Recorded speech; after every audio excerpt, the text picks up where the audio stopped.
Hello to everyone, welcome to my channel beauty tips. अगर आप दारचीनी को उस चीज़ के साथ मिलाकर इस्तेमाल करें तो बुढ़ापे में भी जवान ही नज़र आएंगे, माहिरीन ने राज बता दिया। दारचीनी को लोग खानों को खुशबूदार बनाने वाले जुज़ के तौर पर तो जानते हैं, लेकिन अक्सर लोगों को मालूम नहीं कि ये जल्द को जवान रखने के लिए भी एक लाजवाब नुस्खा है।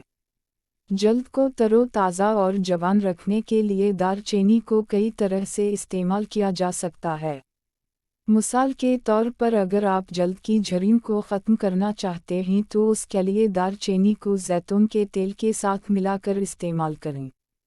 2 मैच जैतून का तेल लेकर उसमें आधा चम्मच दारचीनी का पाउडर शामिल करें और 7 से 8 मिनट तक लगा रहने दें।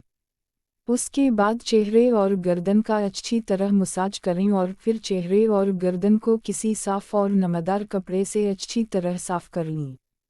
इसी तरह जल्द के दानों के खात्मे के लिए दारचीनी का पाउडर 1 मैच लेकर इसे 2 से 3 मैच शहद के साथ मिलाकर पेस्ट बना लें।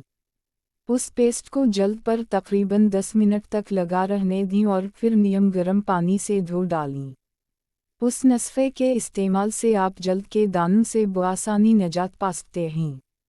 अगर आप जल्द को तरोताज़ा और चमकदार बनाना चाहते हैं तो उसके लिए दारचीनी को केले के साथ मिलाकर फेस मास्क के तौर पर इस्तेमाल करें। ये फेस मास्क बनाने के लिए एक इद्दित केले को मसल लें और उसमें 1 पेच दारचीनी का पाउडर शामिल कर लें। अगर आप चाहें तो उसमें 2 से 3 चम्मच शहद भी शामिल कर सकते हैं। उस फेस मास्क को चेहरे पर लगाकर खुश्क होने दें और तकरीबन 10 मिनट बाद धो डालें। चेहरे की छाइयों के खात्मे के लिए दारचीनी के तेल और नारियल के तेल को बराबर मकदार में मिक्स करें और उसके साथ छाइयों वाली जगह पर नरमी के साथ मालिश करें। छाइयों के खात्मे के लिए उस नुस्खे का बाकायदगी से इस्तेमाल करें।